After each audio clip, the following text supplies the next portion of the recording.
Well, good evening. It's your buddy Ryan here, joining you from the game room on the Moondance Homestead in the windswept mountains of Central California. And I just wanted to do a quick little review with you of one of these tabletop LSI games here. This is going to be Scramble by, you can see Tomy on this one. If you've watched my previous video, you can see there's a very similar form factor with some of these under the name Tandy. Just for comparison, this is going to be your Tandy Caveman game right there. And you can see that, they use the same exact shell, the same exact build with multiple of these little tabletop LSI games. When I say LSI, I'll show you quickly what I'm looking at here. You can see it's very similar to like LCD in terms of display. If you've ever had one of those old printing calculators back in the day that printed a receipt or printed your math as you went, very, very similar kind of display. Scramble, of course, is one of my top favorite old games from arcades back in the day. Got ported to various different systems. I actually have it on the Vectrex as well. So of the two versions I have, I've got it on the Tomy tabletop, rocking those 4C batteries on it, and the Vectrex. So let's go ahead and give it a quick look here. We'll do a little bit of playtime here, see what you think of it. And if you like it, good. If you don't, that's fine too. Let's check it out. So we're going to hit the fire button to start. And it's a very simplified version of Scramble, obviously with LSI games. You can see we've got both a bomb going and forward shot. So every time you shoot, you're firing a bomb down, as well as your presumably machine gun, missile, what have you, forward. There's no penalty to shooting over and over again other than the jarring noise that it will leave in your ears and permanent impressions it will scar upon your memory. But, my strategy is typically just to wail on that button.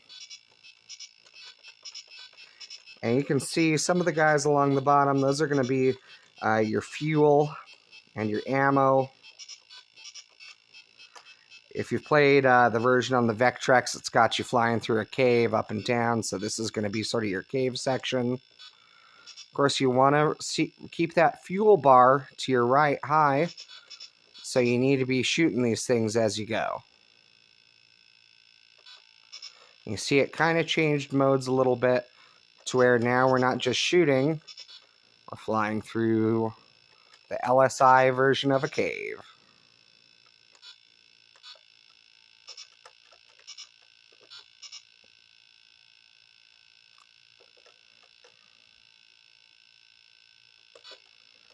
Listen to that jet engine purr.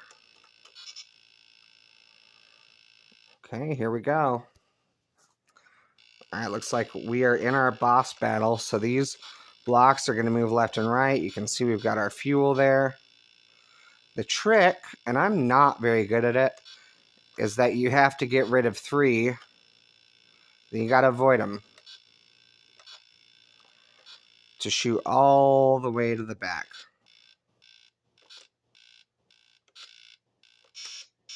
And see, I ran out of fuel. So you kind of got to juggle with that particular version of it. Let's see here.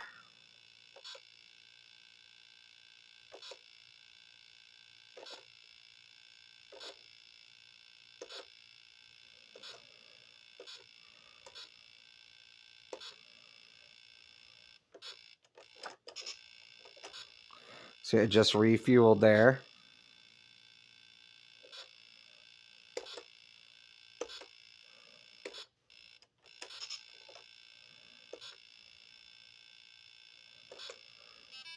Oh, did it. All right. Well, I think that gives you a good idea of what it's all about. These games can be kind of expensive, but I think that they're worth it. I just really enjoy the form factor on these. They look great up on a shelf. There is a US version of this, as well as the international version. I got the international version here. Reason being, I really like the color, the orange and the white and the blue. It looks very neat.